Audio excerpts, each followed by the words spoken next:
Hey YouTube world, Harvest is plenty. I hope all is well. Thanks for stopping by to check out the video. Please don't forget to like, comment, share, and subscribe. So I want to share a dream that I had a couple days ago with you guys. It was sort of a prophetic warning that everything was going to come to an end within 1 hour. So let's dive right in to this dream. Please be patient with me as I get through it. And so I was at this event hall or a festive type hall. The building was huge. And I remember I was wearing a suit and some nice dress shoes, and everybody inside of this building was dressed to the nines. I mean, everybody was looking good and fabulous. Everybody was having a good time. Some of the men were wearing either full business suits or they were wearing tuxedos. And the women, they were wearing these very nice, elegant gowns, with earrings, neck pieces, and all of this stuff. Everybody was dressed real, real nice. There were a lot of people from my childhood, from my middle school, high school, from my college that I went to, and a lot of my coworkers, ex-coworkers, like every job that I've ever worked, they were all in there. And then there was a whole bunch of people that I didn't know. But it was like every race under the sun was inside this building. The colors were very bright. It was plenty of food, a lot of laughter, just a lot of fun, a good time. People were dancing, mingling around, talking, just having a great time. And I remember telling one of my friends, I said, man, it's time for me to leave. And he's like, why? The party's not over. And I said, yeah, but it's time for me to go. I think it's time for me to get up out of here. And as I stood up out the chair, I was sitting down at a table. And as I stood up, I grabbed my suit jacket that was hanging off the back of the chair. And as I was putting my suit jacket on, a loud voice came over the intercom system and it said, 1 hour remaining. In 1 hour, the party will be over. And so, I put on my suit jacket and I told my friend, I said, well, see, it's going to be over within 1 hour anyway, so there's no need for me to hang around here. I'm not going to miss anything. And he said, yeah, you're right. And as I looked around, nobody else was leaving. Maybe like 2 or 3 other people had gotten up out of their chair and they were making their way towards the exit. But everybody else was just remaining. They just stayed there. And as I was leaving, I was like in the middle of this big old building and I was making my way to the exit. Many people that I saw, they were waving at me saying, bye, see you later, or why are you leaving so early? Stay. We have one more hour left. Please stay. And I'm like, no, I need to get up out of here. Anyway, my friend that I was sitting at the table with, he and 2 other individuals, there was 2 girls that was with us that I went to high school with. They got up and they left out with us. And we were headed towards the door. And, we got outside and there was people just, hanging around outside, in the parking lot area, just hanging out. It was a lot of people just hanging out. And to my left was this huge basketball court. And I mean, the basketball court was huge and they had multiple goals and different people were playing. You had full court games going on, you had half court games going on, but a lot of people were playing. And I remember just, just looking at them and said, wow, they're getting it in today. And above the basketball court, it was something that said the sports world. And I'm like, huh, it was an open court, open court like in a park, but it said sports world, was just hanging out, hanging in the sky above it. And I'm like, that's weird. And the friend that walked out with me, he was like, hey man, let's go see so and so. And the person that he wanted to go see, that person had died already in 2017. So I said, man, that lady's not alive. She's dead.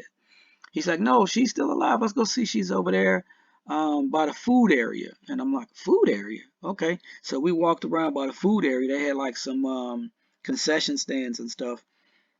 We walked over there and I saw the lady's son. And I said, hey man, where's your mom? And he said, oh man, she's gone already. And I said, where did she go? He said, man, she's dead already. And I said, that's what I thought. He said, no, she just died. He said, man, she caught this disease that's affecting old people all around the world. And I'm like, what's the disease? He said, man, there's a disease that's like Alzheimer's on steroids, and it's only attacking and affecting old people above the age of like 70 and 80 or whatever case may be. He said they're within, and he said it takes effect within 2 days to 2 weeks that they lose all their memory. And then they just walk around in a zombie type state. And I'm like, really? And he said, yeah, man, that stuff is spreading all across the world. And he said, there's no hope for them. There's no medicine for them.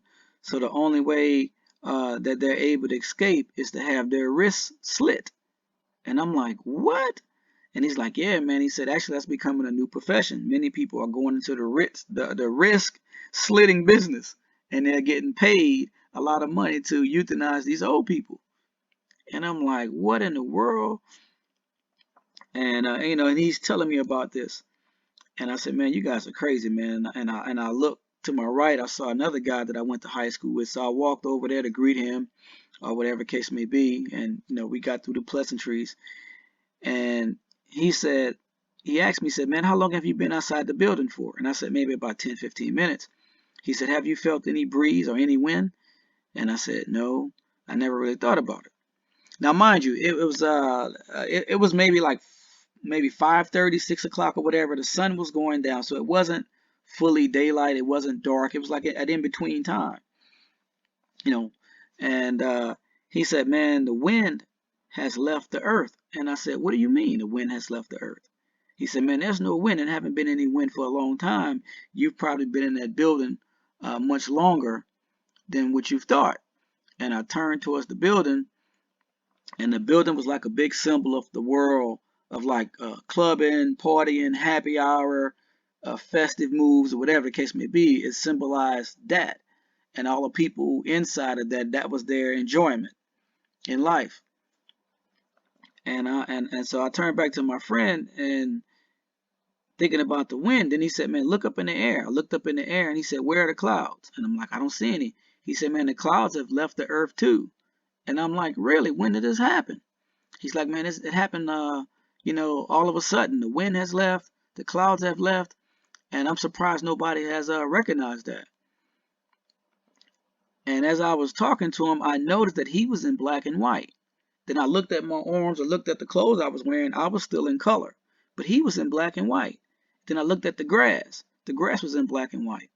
And then that's when I noticed that everybody outside of the building was in black and white.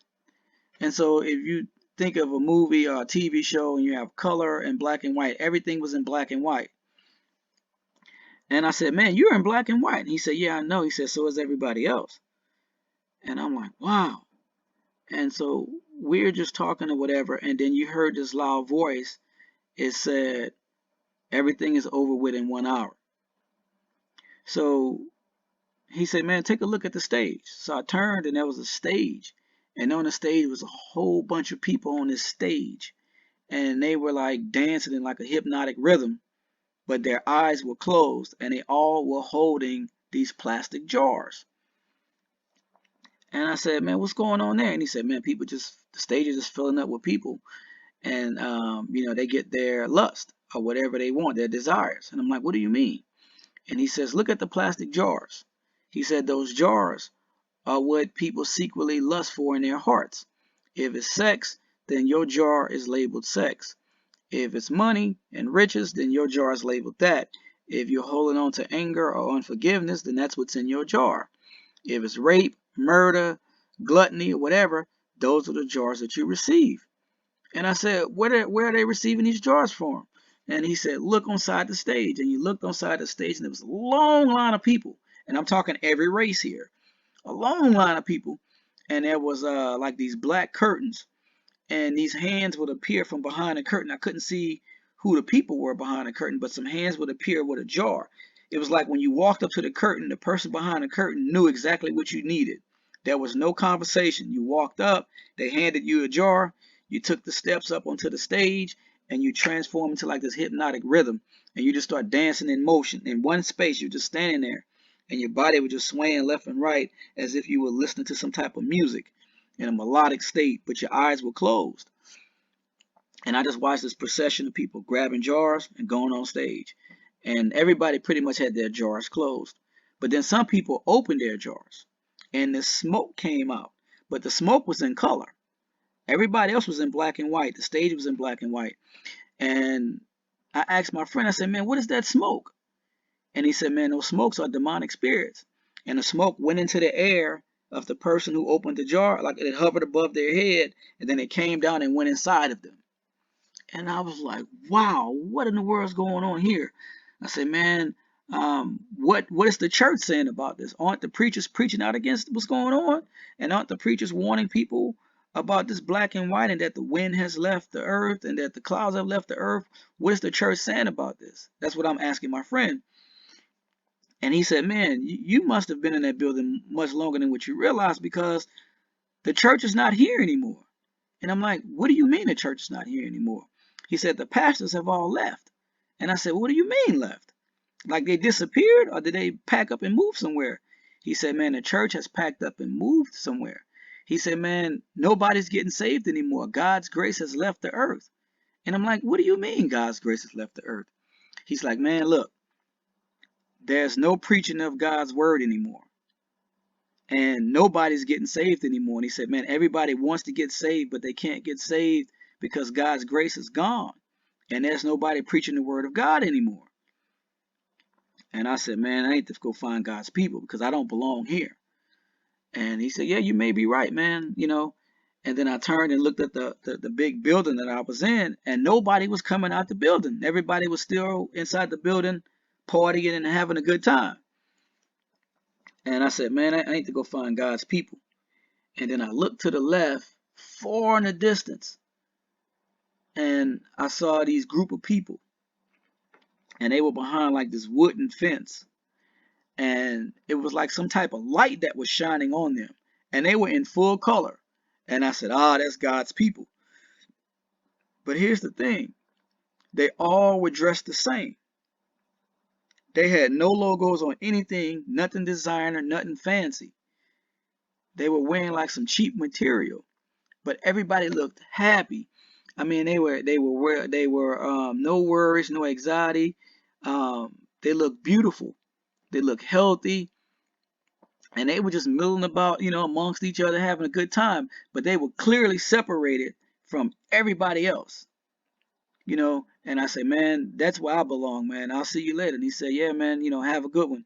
And, we hugged each other. And I said, man, I hope to see you soon. He said, yeah, I hope so too. And I started walking towards this wooden fence. It was a gate. I mean, it was a fence and a gate made of like some wood. And I started walking towards that fence where God's people were. And then a loud booming voice came over and said, it will be finished within 1 hour. And I started walking towards them, and they had these two ladies, and they were standing near the fence. They were representative of God's people. And they looked over and saw me coming towards them, and they just smiled. Then they looked at each other, and then they went back to talking and doing what they were doing. And as I was walking towards that fence, God told me that a lot of people, that's a representation of what's going to happen at the end. That only a small amount of people will be saved, because people will be filled with their own lust and their own want and their own desires. He said that the people playing sports on the basketball court, this was what was revealed to me, that the people that were playing the sports, they lived their life for sports and not for God. And so God is going to give them over to their desires. And everybody that was running up and down the basketball court was a representation of all the sports world, whether it's baseball, hockey, basketball, or whatever. That's their life. God wasn't their life. Sports was their life. And everybody running up in that court was in black and white. Then you had the people on the stage that was in black and white. And then you had the people in the building. And he said that was a representation of what happened during the days of Noah and during the days of Lot. People were partying, they were marrying, they were giving in marriage, they were doing everything, and they didn't realize that the signs of the times had changed and that everything was about to be over with. And they also probably knew that. That's why they were scared to come out the building. I don't know what else the dream meant. I've been thinking about that for the last 2 days or so. Maybe you guys could get something from it. I just wanted to share it with you guys. It may mean something to you. I don't know. But the people that was behind that fence, God's people, they were very small in number. I remember they didn't wear anything designer. I mean, they didn't have any logos. They all were dressed the exact same. And they were just so happy. They were so peaceful. They looked so healthy and vibrant. And there was a light that was shining over them. The grass was green on the other side of the fence. I mean, it was so tropical on the other side of that fence. But where I was when I was talking with my friend, everything was in black and white. It looked withered. It looked old. Um, but it was so different where God's people were. And I just remember saying, Lord, thank you for allowing me to find God's people, because I don't belong here. I belong, with your people. And I continued my walk closer. And as I got closer and closer to the fence, I woke up and my chest was pounding. I mean, my heart was pounding. Boom, boom, boom, boom, boom, boom. And I was like, whoa. I mean, everything felt like so surreal. It was a very vivid and surreal dream. Just wanted to share that with you guys. Again, I don't know what it fully meant, but wanted to share it with you. But if you turn to the book of Revelations, it said within 1 hour everything would be finished. And that's the only thing that kept booming over the airwaves and booming inside the building, was within 1 hour it will be over. So get it together, guys. I don't know. Get right with God.